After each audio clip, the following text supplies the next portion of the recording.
আজকের ক্লাসে আলোচনা করব the merchant of Venice by William Shakespeare. William শেক্সপিয়ারের মার্চেন্ট অফ ভেনিস থেকে আরেকটি খুব গুরুত্বপূর্ণ কোয়েশ্চেনের আনসার। কোয়েশ্চেনটা দেখে নিই।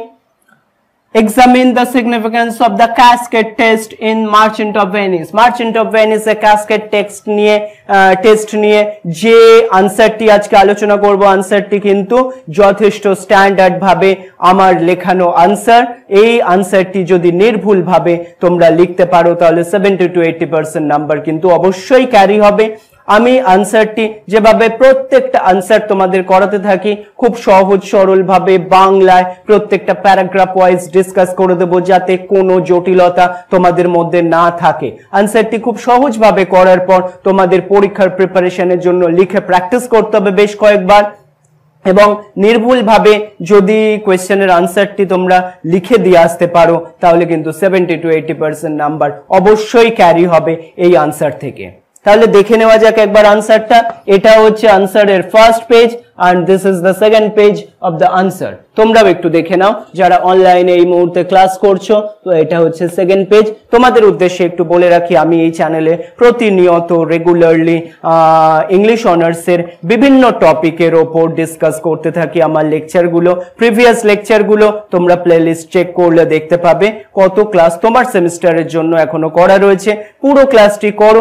যদি মনে হয় এই চ্যানেলটি তোমার জন্য হেল্পফুল এবং তোমার ইংলিশ অনার্সের যাত্রায় এটা প্রয়োজন হবে তাহলে অবশ্যই সাবস্ক্রাইব করে নিজের সঞ্চয়ে চ্যানেলটি রেখো এবং বন্ধু বান্ধবদের জানাতে ভুলো না। আর যদি তোমরা কেউ আমার কাছে ইংলিশ অনার্সের জন্য অফলাইন বা অনলাইন টিউশন নিতে চাও বা নোটসের জন্য যোগাযোগ করতে চাও, নিচে হোয়াটসঅ্যাপ নাম্বার দেওয়া রয়েছে, অবশ্যই যোগাযোগ করে নিতে পারো নির্দ্বিধায়। তাহলে আমরা আজকে আলোচনা করব examine the significance of the cascade text in the merchant of Venice. সহজ সরল ভাবে আলোচনা করব, খুব মন দিয়ে ক্লাসটি শেষ পর্যন্ত করতে হবে। Evaluate the significance of the cascade test in the merchant of Venice. How does it reflect the place themes of appearance versus reality? কি বলা হচ্ছে দেখো, দ্য মার্চেন্ট অফ ভেনিসে ক্যাসকেড টেস্টের পরীক্ষার গুরুত্বটি পরীক্ষা করা যাক। এটি কিভাবে অ্যাপিয়ারেন্স বনাম রিয়ালিটির থিমকে প্রতিফলিত করে। অ্যাপিয়ারেন্স অ্যান্ড রিয়ালিটি কিভাবে এটিকে প্রকাশ করে সেটা বলা হচ্ছে। ফার্স্ট প্যারাগ্রাফে দেখো আমরা কি দেখছি এই কোয়েশ্চেনের আনসারে। The cascade test in the Merchant of Venice is a proportional plot device. কি বলা হচ্ছে, সহজ করে তোমাদের বুঝিয়ে দিচ্ছি যাতে কোনো প্রবলেম না হয়। সহজভাবে বুঝতে চেষ্টা করো কিন্তু খুব ভালোভাবে। The Merchant of Venice A cascade পরীক্ষা একটি গুরুত্বপূর্ণ প্লট ডিভাইস যা নাটকের থিমগুলিকে অ্যাপিয়ারেন্স বনাম রিয়ালিটি, চেহারা অ্যাপিয়ারেন্স বনাম বাস্তবতা এবং প্রকৃত মূল্যকে প্রতিফলিত করে। নেক্সট লাইনে দেখা যাচ্ছে পরীক্ষাটি পোর্সিয়ার মৃত বাবার দ্বারা ডিজাইন করা হয়েছে। এতে তিনটি ক্যাসকেড সোনা, রূপা এবং সীসা প্রতিটিতে ক্লু হিসাবে কাজ করে এমন শিলালিপি রয়েছে, যে গ্রুম বর অর্থাৎ যে আর কি হাজব্যান্ড হওয়ার জন্য পদপ্রার্থী সঠিক ক্যাসকেডটি বেছে নিলে সে পোর্সিয়ার সাথে বিয়ে করবে। এই পরীক্ষাটি কেবল বরের চরিত্র পরিমাপক নয়, বরং মানবিক মূল্যবোধ এবং চেহারার প্রতারণামূলক প্রকৃতির উপর একটি ভাষ্য। নেক্সট প্যারাগ্রাফে খুব ইন্টারেস্টিং কিন্তু এই কোয়েশ্চেনের আনসারটা। নেক্সট প্যারাগ্রাফে the gold cascade edge inscribed with কি বলা হচ্ছে, যে আমি প্রথমেই ইনভার্টেড কমার মধ্যে অংশটা দিয়ে শুরু করছি। যিনি আমাকে বেছে নেবেন তিনি যা চান তাই অর্জন করবেন।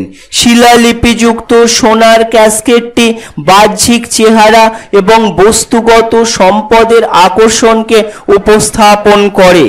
এটি মরক্কোর প্রিন্স দ্বারা নির্বাচিত হয়েছিল, যিনি মনে করেন যে সোনা সবচেয়ে মূল্যবান ধাতু হওয়ায় এতে অবশ্যই পর্শিয়ার প্রতিমূর্তি থাকবে। তার পছন্দ তার মূল্যের অগভীর বোঝার প্রতিফলন করে, বাহ্যিক সৌন্দর্য এবং সম্পদকে যোগ্যতার সাথে সমান করে।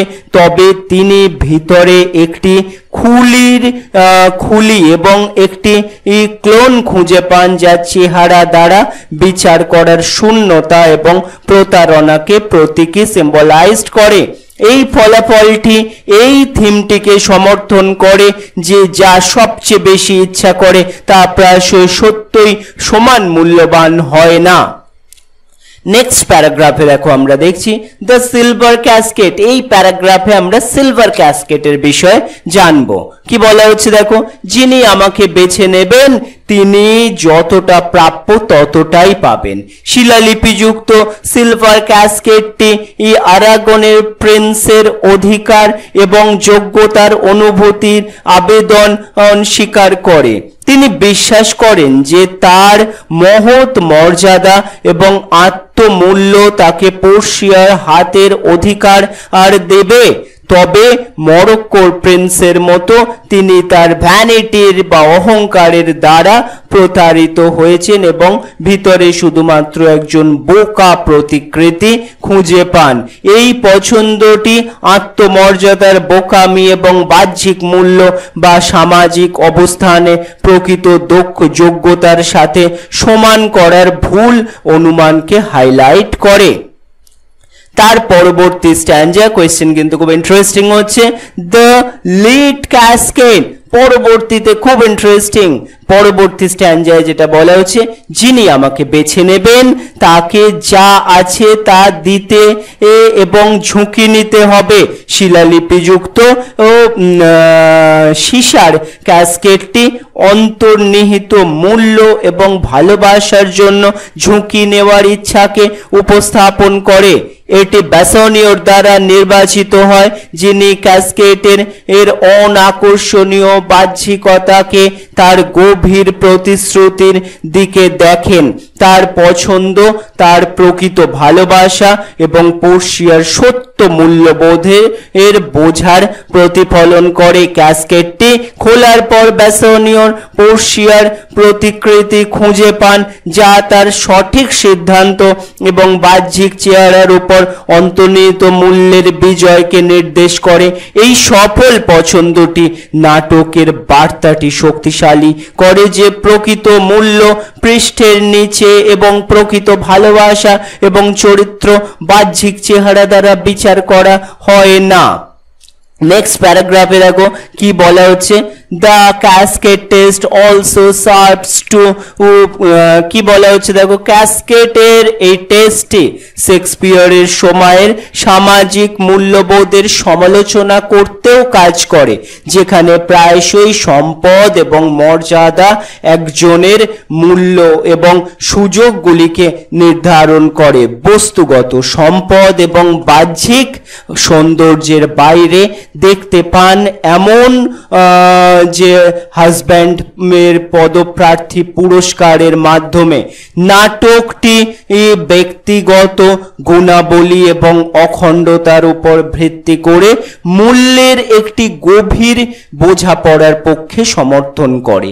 লাস্ট লাইনে দেখো কি বলা হচ্ছে, অতএব ক্যাসকেটের পরীক্ষা হচ্ছে গিয়ে চেহারা বনাম রিয়ালিটি, বাস্তবতার বৃহত্তর থিমের একটি ক্ষুদ্র মডেল দর্শকদের তাদের নিজস্ব উপলব্ধি এবং তাদের যে ডিসিশন পুনর্বিবেচনা করার জন্য চ্যালেঞ্জ করে। নেক্সট প্যারাগ্রাফে দেখো আমরা কি দেখছি, ফার্দারমোর the casket test thrice into the place. কি বলা হচ্ছে, অতএব ফার্দারমোর ক্যাসকেড পরীক্ষাটি, ক্যাসকেড টেস্টটি মানব প্রকৃতি এবং সম্পর্কগুলির বৃহত্তর ও পরীক্ষার কেই প্রতিফলিত করে। এটি মরক্কো প্রিন্স এবং আরাগনের প্রিন্সের মতো চরিত্রের দ্বারা প্রতিনিধিত্ব করা অগভীরতা এবং বাস্তববাদকে ব্যাসনীয়র প্রকৃত ভালোবাসা এবং আন্তরিকতার সাথে বৈপরীত্য সৃষ্টি করে। এই চেহারা এবং বাস্তবতার মধ্যে এই পার্থক্যটি নাটক জুড়ে প্রতিধ্বনিত হয়। চরিত্রগুলির ক্রিয়াকলাপ এবং প্লটের বিকাশে শাইলকের ন্যায় বিচারের কঠোর অনুসরণ থেকে পোর্শিয়ার পুরুষ আইনজীবী হিসাবে ছদ্মবেশ পর্যন্ত এটি প্রতিফলিত করে। ইন কনক্লুশন, লাস্ট প্যারাগ্রাফে দেখো আমরা কি দেখছি, উপসংহারে দ্য মার্চেন্ট অফ ভেনিসে ক্যাসকেড পরীক্ষা একটি গুরুত্বপূর্ণ উপাদান যা চেহারা বনাম বাস্তবতা এবং প্রকৃত মূল্যের থিমগুলিকে আবৃত করে।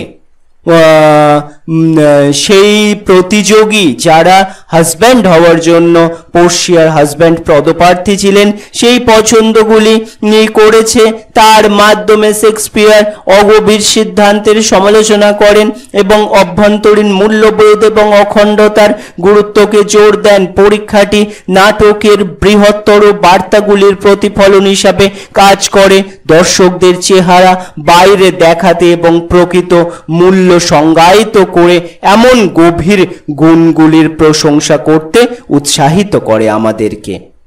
সুতরাং এটাই ছিল আমাদের এই যে significance of the cascade test. এই কোয়েশ্চেনের একটা প্রপার আনসার তোমরা খুব ভালো করে নিও। এই কোয়েশ্চেনটা লিখতে পারলে ঠিকভাবে কিন্তু দারুণ নাম্বার ক্যারি করবে।